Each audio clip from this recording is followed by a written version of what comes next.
ಎಲ್ಲರಿಗೂ ನಮಸ್ಕಾರ. ನಾನು Rajesh YN, ECO, Mysuru south Mysuru. ಈ ವಿಡಿಯೋದಲ್ಲಿ ಇವ್ಯಾಲ್ಯೂಯೇಷನ್ ಆಫ್ ಕಂಟೆಂಟ್ ಅನ್ನೋದನ್ನು ನೋಡ್ತೀವಿ. ಅದರಲ್ಲೂ ಮುಖ್ಯವಾಗಿ ದೀಕ್ಷಾ ಪ್ಲ್ಯಾಟ್ಫಾರ್ಮ್ನಲ್ಲಿ ಇರುವಂತಹ ಕಂಟೆಂಟ್ಗಳನ್ನು ಇವ್ಯಾಲ್ಯೂಯೇಟ್ ಮಾಡಬೇಕಾದ್ರೆ ನಾವು ಅನುಸರಿಸಬೇಕಾದಂತಹ ಗೈಡ್ಲೈನ್ಸನ್ನು ನೋಡ್ತೀವಿ. These guidelines are completely based on the guidelines given by the CIET NCERT for the development of content for school and teacher education. Content ಅಂದರೆ ನಮಗೆ ಈಗಾಗಲೇ ಗೊತ್ತಿದೆ, ಲರ್ನಿಂಗ್ ಔಟ್ಕಮ್ಸ್ ಬೇಸ್ಡ್ ಆಗಿ ಇಟ್ಕೊಂಡಿರುವಂತಹ ಯಾವುದಾದ್ರೂ ಡಿಜಿಟಲ್ ರಿಸೋರ್ಸ್ಗಳನ್ನು ಕಂಟೆಂಟ್ ಅಂತ ತಗೊಳ್ಬಹುದಾಗಿದೆ. ಈ ಕಂಟೆಂಟ್ಗಳು ನಮಗೆಲ್ಲರಿಗೂ ತಿಳಿದಿರುವ ಹಾಗೆ ಕ್ಲಾಸ್ ರೂಮ್ ಎನ್ವಿರಾನ್ಮೆಂಟನ್ನು ಅಥವಾ ಲರ್ನಿಂಗ್ ಎನ್ವಿರಾನ್ಮೆಂಟನ್ನು ರಿಸೋರ್ಸ್ ರಿಚ್ ಆಗಿ ಕ್ರಿಯೇಟ್ ಮಾಡೋದಕ್ಕೆ ಹೆಲ್ಪ್ ಆಗುತ್ತೆ. But completely free from any copyrights ಇರಬಾರ್ದು ಅಂತ ಹೇಳಿದರೆ ಅದನ್ನು ನಾವು ಓಪನ್ ಎಜುಕೇಷನಲ್ ರಿಸೋರ್ಸಸ್ ಅಂತ ಕರಿತೀವಿ. ಈ ಕಾಪಿರೈಟ್ಸ್ ಬಗ್ಗೆ, ಓಪನ್ ಎಜುಕೇಷನಲ್ ರಿಸೋರ್ಸಸ್ ಹೇಗೆ ಕ್ರಿಯೇಟ್ ಮಾಡೋದು ಅನ್ನೋದ್ರ ಬಗ್ಗೆ ಈ ವಿಡಿಯೋದಲ್ಲಿ ಸಂಕ್ಷಿಪ್ತವಾಗಿ ವಿವರಣೆಯನ್ನು ಕೂಡ ಕೊಟ್ಟಿದ್ದೇನೆ. ಮುಖ್ಯವಾಗಿ ಇಲ್ಲಿ ನಾವು ನೋಡ್ತಾ ಇರುವಂಥದ್ದು ದೀಕ್ಷಾ ಪ್ಲ್ಯಾಟ್ಫಾರ್ಮ್ಗೆ ಕ್ರಿಯೇಟ್ ಆಗಿರುವಂತಹ ಕಂಟೆಂಟ್ಗಳ ಬಗ್ಗೆ. ದೀಕ್ಷಾ ಪ್ಲ್ಯಾಟ್ಫಾರ್ಮ್ನಲ್ಲಿ audio, video, image, graphics, text, games, interactives, books, energised books, ಈ ಥರದ ಅನೇಕ ರೀತಿಯ ಕಂಟೆಂಟ್ಗಳು ಅವೈಲಬಲ್ ಇದೆ. ಉದಾಹರಣೆಗೆ ಇಲ್ಲಿ ಒಂದು ಇಮೇಜನ್ನು ನೋಡ್ತಾ ಇದ್ದರೆ, ಈ ಇಮೇಜ್ ಒಂದು ಗ್ರಾಫಿಕ್ಗಿಂತ ಭಿನ್ನವಾಗಿದೆ. ಗ್ರಾಫಿಕ್ನಲ್ಲಿ ಮೋರ್ ಆ್ಯಂಡ್ ಮೋರ್ ಫ್ಯಾಕ್ಟ್ಸನ್ನು ನಾವು ಆ್ಯಡ್ ಮಾಡಿರ್ತೀವಿ. ಹಾಗೆಯೇ ಮುಂದಿನ ಕಂಟೆಂಟ್ಗೆ ಒಂದು ಎಕ್ಸಾಂಪಲ್ ಕೊಡೋದಾದರೆ ಇಲ್ಲೊಂದು ಸಿಮ್ಯುಲೇಷನ್ ಇದೆ. ಸಿಮ್ಯುಲೇಷನ್ ಕೂಡ ದೀಕ್ಷಾ ಪ್ಲ್ಯಾಟ್ಫಾರ್ಮಲ್ಲಿ ಆ್ಯಡ್ ಮಾಡಬಹುದು. ಸಿಂಪಲ್ ಗೇಮ್ಸ್ ಆ್ಯಡ್ ಮಾಡಬಹುದು. ಈ ಥರದ ಇಂಟರ್ಯಾಕ್ಟಿವ್ಸ್, ಒಂದೊಂದು ಮ್ಯಾಪ್ ಮೇಲೆ ಕ್ಲಿಕ್ ಮಾಡಿದಾಗ್ಲೂ, ಒಂದೊಂದು ಸ್ಟೇಟ್ ಮೇಲೆ ಕ್ಲಿಕ್ ಮಾಡಿದಾಗ್ಲೂ ಅದರಲ್ಲಿರುವಂತಹ ಫೀಚರ್ಸ್ನ ಹೈಲೈಟ್ ಮಾಡುವಂಥದ್ದು, ಅಥವಾ ಸಿಂಪಲಾಗಿ ಒಂದು ಟೆಕ್ಸ್ಟ್ ಡಾಕ್ಯುಮೆಂಟ್ ಇರ್ಬೋದು, ಅಥವಾ ಅದಕ್ಕೆ QR ಕೋಡ್ ಆ್ಯಡ್ ಮಾಡಿ, ಈ ಥರದ QR ಕೋಡ್ ಆ್ಯಡ್ ಮಾಡಿ ಒಂದು ಎನರ್ಜೈಸ್ಡ್ ಟೆಕ್ಸ್ಟ್ ಬುಕ್ ಆಗಿ ಮಾಡಿರಬಹುದು, ಸಿಂಪಲ್ PDF ಆಗಿರ್ಬೋದು. ಇವೆಲ್ಲವನ್ನು ನಾವು ಕಂಟೆಂಟ್ ಅಂತಲೇ ತಗೊಳ್ತೀವಿ. ಈ ಕಂಟೆಂಟ್ಗಳು ಎಲ್ಲವೂ ಓಪನ್ ಎಜುಕೇಷನಲ್ ರಿಸೋರ್ಸಸ್ ಅಡಿಯಲ್ಲೇ ಬರುತ್ತೆ. ದೀಕ್ಷಾ ಪ್ಲ್ಯಾಟ್ಫಾರ್ಮಲ್ಲಿ ಇರುವಂತಹ ಎಲ್ಲ ಕಂಟೆಂಟ್ಗಳು ಓಪನ್ ಎಜುಕೇಷನಲ್ ರಿಸೋರ್ಸ್. ಈ ಸ್ಲೈಡಲ್ಲಿ ನಾವು ಪ್ರೊಫೆಸರ್ MU ಪೈಲಿ ಅವರ ಒಂದು ಮೈಂಡ್ ಮ್ಯಾಪನ್ನು ನೋಡ್ತಾ ಇದ್ದೀವಿ. ಇದರಲ್ಲಿ ನಿಧಾನಕ್ಕೆ ನೀವು ಗಮನಿಸ್ಬೋದು, ವಿವಿಧ ರೀತಿಯ ಓಪನ್ ಎಜುಕೇಷನಲ್ ರಿಸೋರ್ಸಸ್ಸನ್ನು ಕ್ರಿಯೇಟ್ ಮಾಡಬಹುದಾಗಿದೆ. ಆ ಎಲ್ಲ ರಿಸೋರ್ಸ್ಗಳನ್ನು ಲೈಸೆನ್ಸಿಂಗ್ ಮಾಡಬೇಕಾದ್ರೆ ಕ್ರಿಯೇಟಿವ್ ಕಾಮನ್ಸ್ ಅಡಿಯಲ್ಲಿ ಲೈಸೆನ್ಸನ್ನು ಮಾಡಿಸ್ತೀವಿ ಅಂತ ಹೇಳ್ತೀವಿ.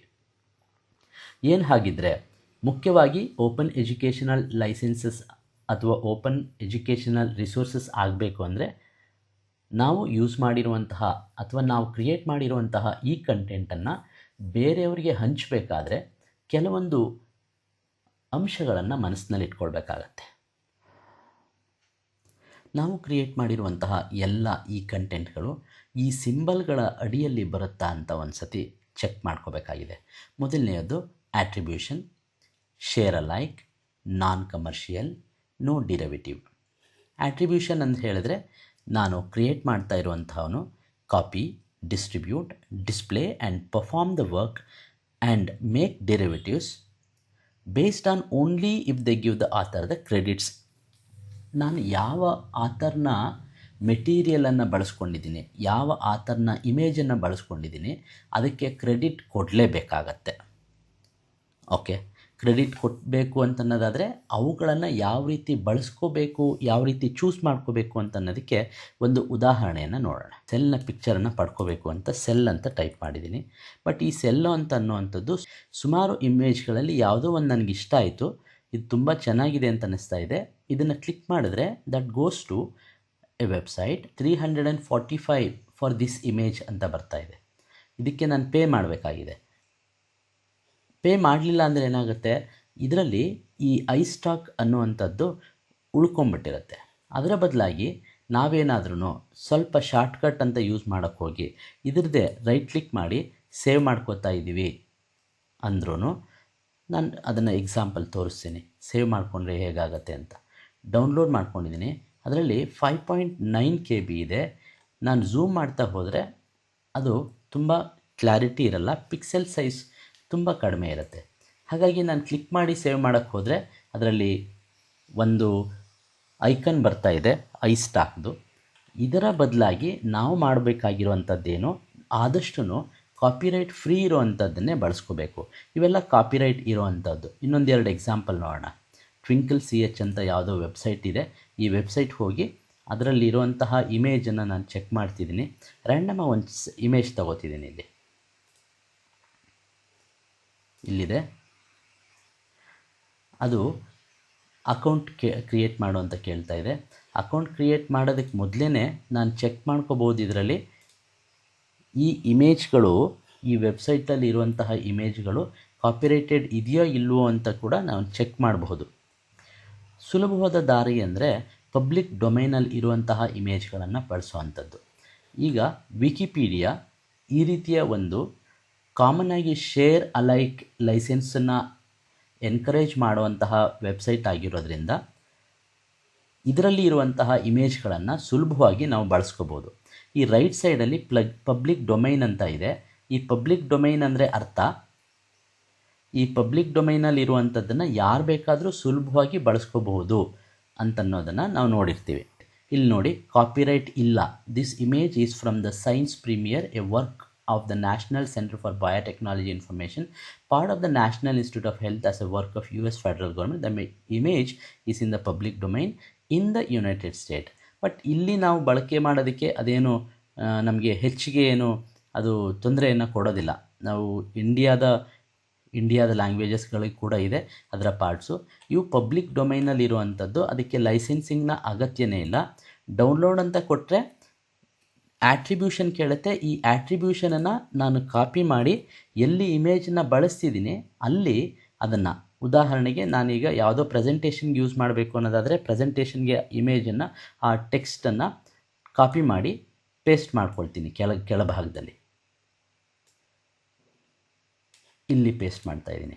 ಅಥವಾ ಕೆಲವೊಂದು ವಿಡಿಯೋ ಪ್ಲ್ಯಾಟ್ಫಾರ್ಮ್ಗಳಲ್ಲಿ, ಉದಾಹರಣೆಗೆ ಯೂಟ್ಯೂಬ್, ವಿಮಿಯೋ ಇಂಥ ಕಡೆ ಡಿಸ್ಕ್ರಿಪ್ಷನ್ ಅಂತ ಇರುತ್ತೆ. ಆ ಡಿಸ್ಕ್ರಿಪ್ಷನಲ್ಲಿ ಕೂಡ ಇವುಗಳ ವೆಬ್ಸೈಟ್ ಇಮೇಜ್ನ ಯಾವ ಮೂಲದಿಂದ ಪಡ್ಕೊಂಡಿದ್ವಿ ಅಂತನ್ನೋದನ್ನು ನಾವು ಹಾಕ್ಬೋದಾಗಿದೆ. ಯಾವ ಮಿನಿಟಲ್ಲಿ 2 minutes 10 seconds ಬರುವಂತಹ ಇಮೇಜ್ ಈ ವೆಬ್ಸೈಟಿಂದ ತೆಗೆದುಕೊಳ್ಳಲಾಗಿದೆ ಅಥವಾ ಈ ಆಥರಿಂದ ತೆಗೆದುಕೊಳ್ಳಲಾಗಿದೆ ಅಂತ. ಇದು ಸೈನ್ಸ್ ಪ್ರೈಮರ್ ಅಂತ ಇದೆ. ಬಟ್ ಇನ್ಯಾವುದಾದ್ರೂ ಇಮೇಜನ್ನು ನಾನು ತಗೋಬೇಕು ಅಂತನ್ನೋದಾದರೆ, ಲೈಕ್ ಇದು ಪಬ್ಲಿಕ್ ಡೊಮೈನಲ್ಲಿ ಇಲ್ಲ ಅಂತನ್ನೋದಾದರೆ, I will go to another image. ಇದು ಲೈಸೆನ್ಸ್ ಇದೆಯಾ ಇಲ್ವೋ ನೋಡೋಣ. ಡೌನ್ಲೋಡ್ ಕೊಡ್ತೀನಿ. ಡೌನ್ಲೋಡ್ ಕೊಟ್ಟರೆ ಇದು ಬೇರೆ ಇನ್ನೊಬ್ಬ ವ್ಯಕ್ತಿಯ ಹೆಸರನ್ನು ಕೊಡ್ತಾ ಇದೆ. It is given to the credit should be given to lady of hearts ಅಂತ via Wikimedia commons. Again public domain ಅಂತ ಇದೆ. ಬಟ್ ಇವರು ಇನ್ಸ್ಟಿಟ್ಯೂಟ್ ಅಲ್ಲ, ಒಬ್ಬರು ವ್ಯಕ್ತಿ ಇದಕ್ಕೆ ಕಾಂಟ್ರಿಬ್ಯೂಟ್ ಮಾಡಿದ್ದಾರೆ ಅಂತ. ಎಗೇನ್ ಇದನ್ನು ಕಾಪಿ ಮಾಡಿಕೊಂಡು ನಾವಲ್ಲಿ ಪೇಸ್ಟ್ ಮಾಡ್ಕೊಳ್ಬಹುದಾಗಿದೆ. ಹಾಗಿದ್ದರೆ ಇರುವಂತಹ ಇಮೇಜ್ಗಳು ಎಲ್ಲವನ್ನು ನಾವು ಈ ರೀತಿ ಆಟ್ರಿಬ್ಯೂಟ್ ಮಾಡಲೇಬೇಕಾಗತ್ತೆ. ಹಾಗಿದ್ದರೆ ನಾವು ಈಗ ಆಲ್ರೆಡಿ ಯಾವುದೋ ಒಂದು ವಿಡಿಯೋ ಇದೆ, ಆ ವಿಡಿಯೋದಲ್ಲಿ ಈಗ ಆಲ್ರೆಡಿ ನಮ್ಮ ಹತ್ರ ಯಾವುದೋ ಒಂದು ವಿಡಿಯೋ ಇದೆ, ಆ ವಿಡಿಯೋದಲ್ಲಿ ಈಗ ಆಲ್ರೆಡಿ ಒಬ್ಬ ಶಿಕ್ಷಕರು ಅದನ್ನು ಸೃಜನೆ ಮಾಡಬೇಕಾದ್ರೆ ಕ್ರೆಡಿಟ್ ಕೊಟ್ಟಿಲ್ಲ. ಹಾಗಿದ್ದರೆ ಏನು ಮಾಡಬೇಕು? ಹಾಗಿದ್ದರೆ ನಾವು ಅದಕ್ಕೆ ಕ್ರೆಡಿಟನ್ನು ಕೊನೆಯ ಶೀಟ್ನಲ್ಲಾದ್ರೂ ಕೊಡಲೇಬೇಕಾಗತ್ತೆ. ವಿಡಿಯೋ ಕೊನೆಯ ಪೇಜ್ನಲ್ಲಿ, ಕೊನೆಯ 15-20 ಸೆಕೆಂಡ್ಗಳಲ್ಲಿ ನಾವು ತೆಗೆದುಕೊಂಡಿರುವಂತಹ ಇಮೇಜ್ಗಳನ್ನು ಇಂತಹ ವೆಬ್ಸೈಟಿಂದ ತೆಗೆದುಕೊಂಡಿದ್ದೀವಿ ಅಂತನ್ನುವ ಕ್ರೆಡಿಟ್ಸನ್ನು ಅವರಿಗೆ ಕೊಡಬೇಕಾಗತ್ತೆ. ಆ ಕ್ರೆಡಿಟ್ಸ್ ಯಾವ ರೀತಿ ಇರಬೇಕು ಅಂತನ್ನೋದನ್ನು ಮತ್ತೆ ನೋಡೋದಾದರೆ 3 ಸಿಂಬಲ್ಗಳಲ್ಲಿ ಯಾವುದಾದ್ರೂ ಒಂದು ಇರಬೇಕು. ಆ ಇಮೇಜನ್ನ ಬಳಸ್ಕೋಬೋದು ಅಂದರೆ ಈ ಸಿಂಬಲ್ ಇರಬೇಕು, ಅಥವಾ ಆಟ್ರಿಬ್ಯೂಷನ್ ಶೇರ್ ಲೈಕ್ CC/SA ಇರಬೇಕು. ಈ ಸಿಂಬಲ್ ಇದ್ರೂ ಬಳಸ್ಕೋಬೋದು ನಾವು.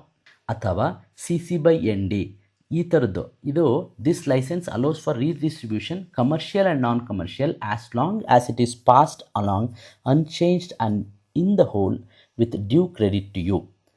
ಇದರಲ್ಲಿ ಕ್ರೆಡಿಟ್ ಕೊಡ್ತೀವಿ. ಕಮರ್ಷಿಯಲ್ಲು ಅಥವಾ ನಾನ್ ಕಮರ್ಷಿಯಲ್ ಯೂಸ್ ಮಾಡ್ಕೋಬೋದು ಅಂತಿದ್ದರೆ ಅದನ್ನು ಯೂಸ್ ಮಾಡ್ಕೋಬೋದು. ಬಟ್ ಯೂಸ್ ಯಾವಾಗ ಮಾಡೋಕ್ಕಾಗಲ್ಲ ಅಂತಂದರೆ ಈ ಕೊನೆಯದೊಂದಿರುತ್ತಲ್ಲ, ಈ ಕೊನೆಯದಿದ್ಬಿಟ್ರೆ ಅತ್ಯಂತ ಸ್ಟ್ರಿಕ್ಟ್ ಆದ ಲೈಸೆನ್ಸ್ ಇದು ಕ್ರಿಯೇಟಿವ್ ಕಾಮನ್ಸೇ. This license is the most restrictive of the 6 main licenses, only allowing others to download your work and share them with others as long as they credit you, but they can't change them in any way or use them commercially. ಜ್ಞಾಪಕ ಇರಲಿ, ಇವೆಲ್ಲವೂ creative Commons ಲೈಸೆನ್ಸಲ್ಲಿ ಅಡಿಯಲ್ಲಿ use ಮಾಡುವಂತಹ ಇಮೇಜ್ಗಳಿರಬಹುದು, ವಿಡಿಯೋಗಳಿರಬಹುದು. ನಾವು ಜನರಲ್ಲಾಗಿ ವೆಬ್ಸೈಟಲ್ಲಿ ಎಲ್ಲದರಲ್ಲೂ ಸಿಗುವಂಥದ್ರಲ್ಲಿ copyrighted ಅಂತಲೇ ಇರುತ್ತೆ. ಕಾಪಿರೈಟೆಡ್ ಸಿಂಬಲನ್ನು ಕೆಳಭಾಗದಲ್ಲಿ 2025 ಐಸ್ಟಾಕ್ ಫೋಟೋ, ಇದು ವೆಬ್ಸೈಟ್ ಡಿಸೈನ್ ಬಗ್ಗೆನೂ ಆಗಬಹುದು ಅಥವಾ ಇಲ್ಲಿರುವಂತಹ ಇಮೇಜ್ಗಳ ಬಗ್ಗೆ ಕೂಡ ಆಗ್ಬೋದು. ಇನ್ನೊಂದು ರ್ಯಾಂಡಮ್ ಆಗಿ ಒಂದು ಪಿಕ್ಚರನ್ನು ತಗೋತೀನಿ. ಟೈಗರ್ ಇಮೇಜಸ್, ನಾವು ಯೂಶ್ವಲಾಗಿ ಮಾಡುವಂಥದ್ದು ಟೈಗರ್ ಅಂತ ಒಂದು ಟೈಪ್ ಮಾಡಿ ಇಮೇಜಸ್ ತಗೋತೀವಿ. ಇಲ್ಲಿ ಯಾವುದೋ ಇದು ಸೈಂಟ್ ಲೂಯಿಸ್ ಝೂ. ಇಲ್ಲಿ ಹೋಗಿ I will go to that page. It says about Amur tiger, all rights reserved ಅಂತ ಇದೆ. This says all rights reserved. ಇದರದ್ದೆಲ್ಲ ಇವರ ವೆಬ್ಸೈಟ್ ಮೇಂಟೈನ್ ಮಾಡ್ತಾರಲ್ವ, ಇದರ ಹತ್ರನೇ ಇರುತ್ತೆ. ನಾವು ಯೂಶ್ವಲಾಗಿ ಮಾಡ್ತೀವಿ ಏನಂದರೆ ಇದನ್ನು ರೈಟ್ ಕ್ಲಿಕ್ ಮಾಡಿ ವಿಲ್ ಯೂಸ್ ಸೇವ್ ಇಮೇಜಸ್ ಅಂತ ಕೊಟ್ಬಿಡ್ತೀವಿ. ಬಟ್ ಎಗೇನ್ ಅವರು ಅದನ್ನು ಅಬ್ಜೆಕ್ಟ್ ಮಾಡಿದ್ರೆ ಫೇರ್ ಯೂಸೇಜ್ ಅಂತ ಒಂದು ಬರುತ್ತೆ. ಫೇರ್ ಯೂಸೇಜ್ ಅಂದರೆ ಇದನ್ನು ನಾನ್ ಕಮರ್ಷಿಯಲ್ ಪರ್ಪಸ್ಗೆ, ಎಜುಕೇಷನಲ್ ಪರ್ಪಸ್ಗೆ ಯೂಸ್ ಮಾಡ್ತೀವಿ ಅಂತ ನಾವು ಎಷ್ಟೇ ಹೇಳ್ಬೋದು. ಫೇರ್ ಯೂಸ್ ಅಂತ ಅವರು ಅಬ್ಜೆಕ್ಟ್ ಮಾಡಲಿಲ್ಲ ಅಂದರೆ ಅದು ಫೇರ್ ಯೂಸ್ ಅಂತ, ಇಟ್ಸ್ ಓಕೆ ಅಂತ ತಗೋಬೋದು. ಅವರು ಅಬ್ಜೆಕ್ಟ್ ಮಾಡ್ತಿದ್ದಾರೆ ಅಂತ ಹೇಳಿದ್ರೆ ಫೇರ್ ಯೂಸ್ ಅಂತನ್ನೋದು ಯಾರು ಕ್ರೆಡಿಟನ್ನು ಕೊಡ್ತಾರೆ ಅಂತನ್ನೋದ್ರ ಮೇಲೆ ಡಿಪೆಂಡ್ ಆಗುತ್ತೆ. Anyhow they have mention copyright ಇದೆ ಅಂತ ಹೇಳಿಬಿಟ್ಟಿರೋದ್ರಿಂದ ನಾವು ತಗೊಳ್ಳೋದಕ್ಕೆ ಕಷ್ಟನೇ ಆಗುತ್ತೆ.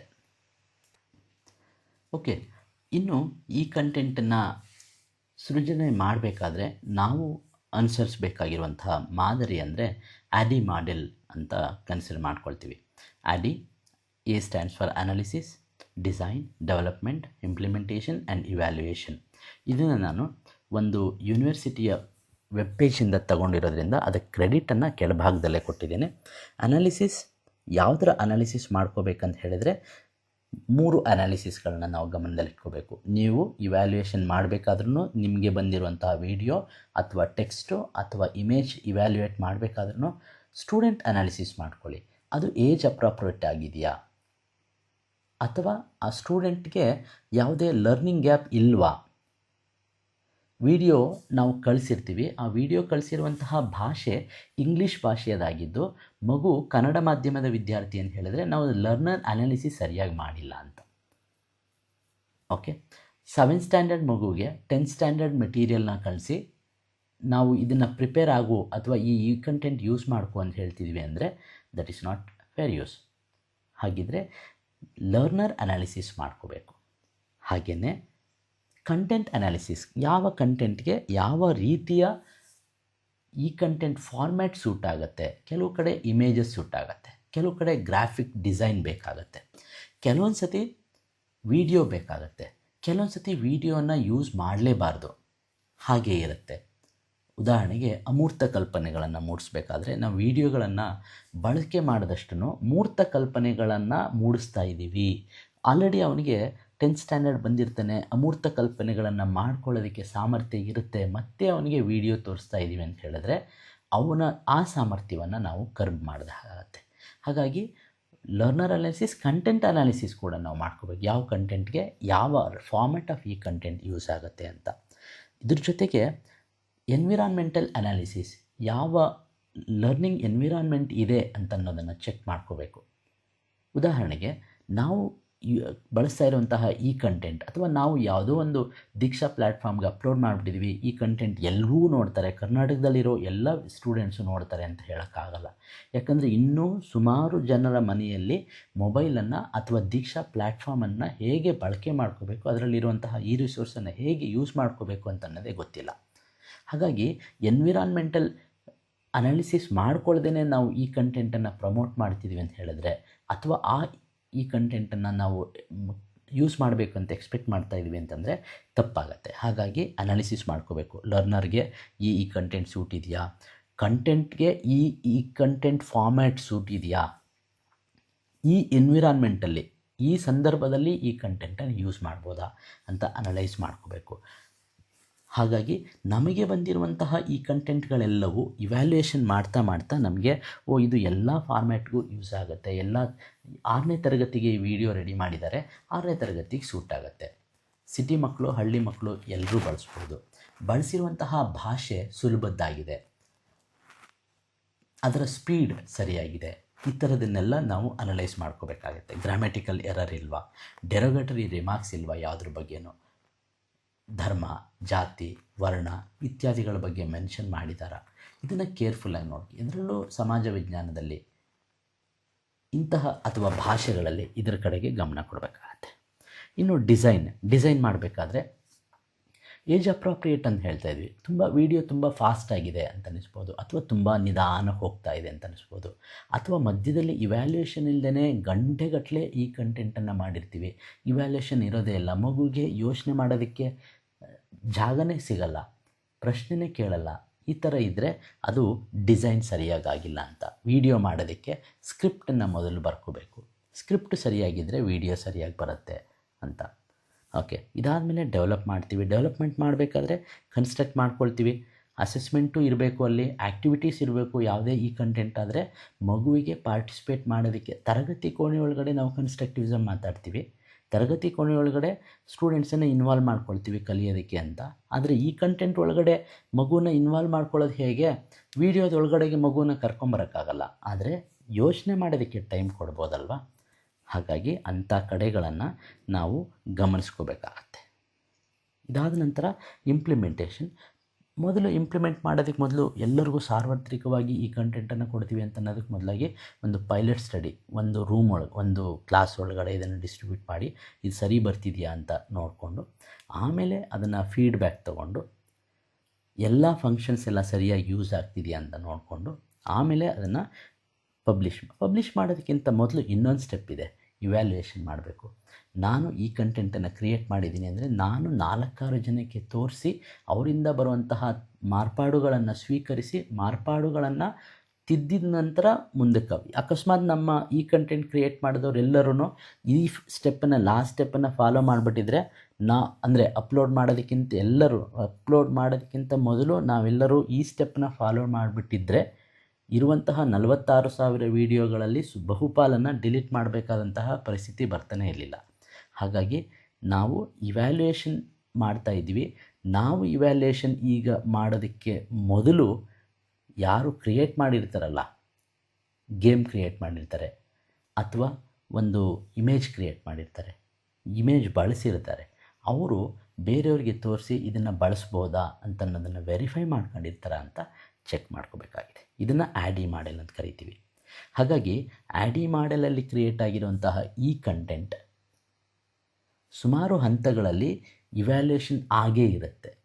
ಕ್ರಿಯೇಟ್ ಮಾಡಬೇಕಾದ್ರೆ ಮನಸ್ಸಿನಲ್ಲಿ ಇಟ್ಕೊಂಡಿರ್ತಾರೆ, ಲರ್ನಿಂಗ್ ಔಟ್ಕಮ್ಸ್ ಮನಸ್ಸಲ್ಲಿ ಇಟ್ಕೊಂಡಿರ್ತಾರೆ. ಲರ್ನಿಂಗ್ ಔಟ್ಕಮ್ಸ್ ಇಲ್ಲದೇ ಇರುವಂತಹ ಯಾವ ಈ ಕಂಟೆಂಟನ್ನು ನಾವು ಬಳಸುವ ಹಾಗೇ ಇಲ್ಲ. ಸೊ ಈ ಮಾದರಿಯನ್ನು ಮೂಲವಾಗಿಟ್ಕೊಂಡು ಈ ಕಂಟೆಂಟನ್ನು ಇವ್ಯಾಲ್ಯೂಯೇಷನ್ ಮಾಡಬೇಕಾಗತ್ತೆ. ಮತ್ತು ಇನ್ನೊಂದು ಸತಿ ಸಮ್ಮರೈಸ್ ಮಾಡೋದಾದರೆ, ನಾವು ಈಗ ಡಯಟ್ ಹಂತಗಳಲ್ಲಿ ನೋಡ್ತಾ ಇರುವಂತಹ ಈ ಕಂಟೆಂಟ್, ಇವ್ಯಾಲ್ಯೂಯೇಷನ್ ಮಾಡ್ತಾ ಇರುವಂತಹ ಈ ಕಂಟೆಂಟ್ ಓಪನ್ ಎಜುಕೇಷನಲ್ ರಿಸೋರ್ಸಸ್ ಆಗಿರಬೇಕು, ಪ್ಯೂರ್ ಆಗಿ, ಯಾವುದೇ ಕಾಪಿರೈಟೆಡನ್ನು ಬಳಸಿರಬಾರ್ದು. ಕಾಪಿರೈಟೆಡ್ ಬಳಸಿದ್ದಾರೆ ಅಂತ ಹೇಳೋದಾದರೆ ಅವುಗಳನ್ನು ಮುಲಾಜಿಲ್ಲದೇ ನಾವು ವಾಪಸ್ ಕಳಿಸ್ಬೇಕಾಗತ್ತೆ. ಅಕಸ್ಮಾತ್ ಅವರೇನಾದರೂ ಒಂದು ಇಮೇಜ್ ಬಳಸಿದ್ದಾರೆ ಅಂತ ಹೇಳಿದ್ರೆ ಅದು ಪೆನಾಲ್ಟಿಯನ್ನು ಅವರೇ ವೆಬ್ಸೈಟಲ್ಲಿ ಪೆನಾಲ್ಟಿ ಅಥವಾ ಸಬ್ಜೆಕ್ಟೆಡ್ ಟು ಲೀಗಲ್ ಇಶ್ಯೂಸ್ ಅಂತ ಬರೆದಿದ್ದಾರೆ ಅಂತ ಹೇಳಿದ್ರೆ ಕ್ಲಿಯರ್ಲಿ ಇದನ್ನು ಯಾರೂ ಯೂಸ್ ಮಾಡೋ ಹಾಗಿಲ್ಲ ಅಂತ. ಕಾಪಿರೈಟೆಡ್ ಅಂತ ಇರುತ್ತೆ, ಸಾಮಾನ್ಯವಾಗಿ ಕಾಪಿರೈಟೆಡ್ ಯೂಸ್ ಮಾಡ್ಕೊಂಡಿರ್ತಾರೆ, ಅಂದ್ಕೊಳ್ತೀವಿ ಇದನ್ನು ಬಳಕೆ ಮಾಡ್ಕೋಬೋದು, ಯಾರು ಕೇಳ್ತಾರೆ ಅಂತ. ಬಟ್ ನಾವು ಇದನ್ನು ಸೋಷಿಯಲ್ ಪ್ಲ್ಯಾಟ್ಫಾರ್ಮಲ್ಲಿ ಅಪ್ಲೋಡ್ ಮಾಡಬೇಕಾದ್ರೆ ತುಂಬ ಇರಬೇಕಾಗತ್ತೆ. ಹಾಗಾಗಿ ಬಳಕೆ ಮಾಡೋದೇ ಬೇಡ. ಎಲ್ಲೋ ಒಂದನ್ನು ಅಪರೂಪವಾಗಿ 25 ನಿಮಿಷದ ವೀಡಿಯೋದಲ್ಲಿ ಎಲ್ಲೋ ಒಂದು ಇಮೇಜ್ ಬಳಸ್ಕೊಂಡಿದ್ದಾರೆ ಅಂದರೆ ಅದರ ಕ್ರೆಡಿಟ್ಸ್ ಕೊಟ್ಬೋಣ. 5-10 ಇಮೇಜ್ಗಳನ್ನು ಬಳಸ್ಕೊಂಡಿದ್ದಾರೆ ಅಂದರೆ ಆ ಇಮೇಜ್ಗಳೆಲ್ಲವೂ ಕ್ರಿಯೇಟಿವ್ ಕಾಮನ್ಸ್ ಲೈಸೆನ್ಸ್ ಅಡಿಯಲ್ಲಿ ಬರೋ ರೀತಿ ಚೂಸ್ ಮಾಡ್ಕೊಳ್ಳೋಣ. ಮ್ಯೂಸಿಕ್ ಕೂಡ ಅಷ್ಟೇ. ಮ್ಯೂಸಿಕ್ಕನ್ನು ಕಾಪಿರೈಟ್ ಫ್ರೀ ಮ್ಯೂಸಿಕ್ಕಿಂದನೇ ತಗೊಳ್ಳೋಣ. ಕಾಪಿರೈಟೆಡ್ ಫ್ರೀ ಮ್ಯೂಸಿಕ್ಕನ್ನು ತಗೊಂಡ ಮೇಲೂ ಅದರ ಕ್ರಿಯೇಟರ್ಗೆ ಕ್ರೆಡಿಟನ್ನು ಕೊಡಲೇಬೇಕು. ಕ್ರಿಯೇಟರ್ಗೆ ಕ್ರೆಡಿಟ್ ಕೊಡದೆ ಉಳ್ಕೊಳ್ಳೋಕ್ಕಾಗಲ್ಲ. ಅವರು ಯಾವ ಕ್ರೆಡಿಟನ್ನು ಅವ್ರು ಯಾವುದು ಕ್ರಿಯೇಟಿವ್ ಲೈಸೆನ್ಸನ್ನು ಕೊಟ್ಟಿರ್ತಾರೆ ಅದೇ ಲೈಸೆನ್ಸನ್ನು ನಾವು ನಮ್ಮ ವೀಡಿಯೋಗೂ ಹಾಕ್ಕೋಬೇಕಾಗತ್ತೆ. ಹಾಗಾಗಿ ಅದು CC/SA CC/BY ಅಂತ ಇದೆಯಲ್ಲ, ಅದನ್ನು ಲೈಸೆನ್ಸನ್ನು ಇನ್ನೊಂದು ಸತಿ ಕ್ಲಿಯರಾಗಿ ಓದ್ಕೋಬೇಕಾಗಿದೆ. ಸಿಂಪಲಾಗಿ ಇಟ್ಕೊಳ್ಳೋಣ. ಯಾವುದು ಕಾಪಿರೈಟ್ ಅಂದರೆ CC ಇರುತ್ತೆ ಅದನ್ನು ಯೂಸ್ ಮಾಡ್ಕೊಳ್ಳೋಣ. ಸ್ವಲ್ಪ ವ್ಯತ್ಯಾಸ ಆದ್ರೂ ತುಂಬ ಪ್ರಾಬ್ಲಮ್ ಏನೂ ಆಗಲ್ಲ. ಓಕೆ, CC ಇದ್ಬಿಟ್ರೆ ಮ್ಯೂಸಿಕ್, ಇಮೇಜ್ ಇವುಗಳ ಬಗ್ಗೆ ಗಮನ ಇರಲಿ. ಬಳಸ್ತಾ ಇರುವಂತಹ ಸಾಫ್ಟ್ವೇರ್ಗಳ ಬಗ್ಗೆ ಗಮನ ಇರಲಿ. ನಾವು ಯಾವುದೋ ವೆಬ್ಸೈಟಿಂದ ಒಂದು ಸಿಮ್ಯುಲೇಷನ್ ತಗೊಂಡು ಅದನ್ನು ಯೂಸ್ ಮಾಡ್ಕೊಂಡು ವಿಡಿಯೋ ಮಾಡಿಬಿಟ್ಟಿರ್ತೀವಿ, which is wrong. We can't do it. ಯಾವುದೋ ಸಾಫ್ಟ್ವೇರನ್ನು ನನ್ನ ಕಂಪ್ಯೂಟರಲ್ಲಿ ಇನ್ಸ್ಟಾಲ್ ಮಾಡ್ಕೊಂಡಿರ್ತೀನಿ, ಅದು ನಾನು ಲೈಸೆನ್ಸ್ ಮಾಡಿಸ್ಕೊಂಡಿರಲ್ಲ, ಪೇಯ್ಡ್ ವರ್ಷನ್ ತೊಗೊಂಡಿರಲ್ಲ. ಅಲ್ಲಿ ತೋರಿಸ್ತಾ ಇರುತ್ತೆ ಕೆಳಭಾಗದಲ್ಲಿ ಆ್ಯಕ್ಟಿವೇಷನ್ ಫೇಲ್ಡ್ ಅಂತ. ಇಡೀ ವಿಡಿಯೋನ ದಯವಿಟ್ಟು ರಿಜೆಕ್ಟ್ ಮಾಡಿ. ಆ್ಯಕ್ಟಿವೇಷನ್ ಫೇಲ್ಡ್ ಅಂತ ಇದ್ದರೆ ಅದು ಆ ಸಿಸ್ಟಮಲ್ಲಿ ಬಳಕೆ ಮಾಡಿರುವಂತಹ ಸಾಫ್ಟ್ವೇರ್ ಪರ್ಚೇಸ್ಡ್ ವರ್ಷನ್ ಇರಲ್ಲ. ಹಾಗಾಗಿ ಅವರು ಪರ್ಚೇಸ್ಡ್ ವರ್ಷನಲ್ಲಿ ಅಥವಾ ಉಬುಂಟುನಂತಹ ಓಪನ್ ಸೋರ್ಸ್ ಸಾಫ್ಟ್ವೇರನ್ನು ಬಳಸಿ, ಆಪರೇಟಿಂಗ್ ಸಿಸ್ಟಮಲ್ಲಿ ಬಳಸಿ ಮಾಡಬೇಕಾಗಿರುತ್ತೆ ವಿಡಿಯೋನ ಪೂರ್ತಿ. ಎಡಿಟಿಂಗ್ ಮಾಡಬೇಕಾದ್ರೆ ಕಾಪಿರೈಟ್ ಫ್ರೀ ಆಗಿರುವಂಥ ಎಡಿಟಿಂಗ್ ಸಾಫ್ಟ್ವೇರ್ಸ್ ಇದೆ, ಓಪನ್ ಸೋರ್ಸ್ಗಳು, ಅದರಲ್ಲಿ ಎಡಿಟಿಂಗ್ ಮಾಡಿರಲಿ. ಯಾರೂ ಕಂಡುಹಿಡಿಯಲ್ಲ, ಗೊತ್ತಾಗಲ್ಲ ಅಂತ ಅನ್ನೋದು ಬೇಡ. ಯಾಕಂದರೆ there are so many technologies nowadays to identify such small ಡೀಟೇಲ್ಸನ್ನು ಐಡೆಂಟಿಫೈ ಮಾಡ್ತಾರೆ. ಹಾಗಾಗಿ ಫ್ರೀ ಆ್ಯಂಡ್ ಓಪನ್ ಸೋರ್ಸ್ ಸಾಫ್ಟ್ವೇರನ್ನೇ ಯೂಸ್ ಮಾಡೋಣ. ಫ್ರೀ ಸಾಫ್ಟ್ವೇರ್ಗಳು ಸುಮಾರಿದೆ, ಅದನ್ನೇ ಯೂಸ್ ಮಾಡೋಣ ಅಂತ ಹೇಳ್ತಾ ನನ್ನ ಈ ಒಂದು ಪ್ರೆಸೆಂಟೇಷನನ್ನು ನಿಲ್ಲಿಸ್ತಾ ಇದ್ದೀನಿ. ಅಕಸ್ಮಾತ್ ಇದರ ಬಗ್ಗೆ ಏನಾದರೂ ಡೌಟ್ಸ್ ಇತ್ತು ಅಂತ ಹೇಳಿದ್ರೆ ದಯವಿಟ್ಟು ಕರೆ ಮಾಡಿ. Thank you.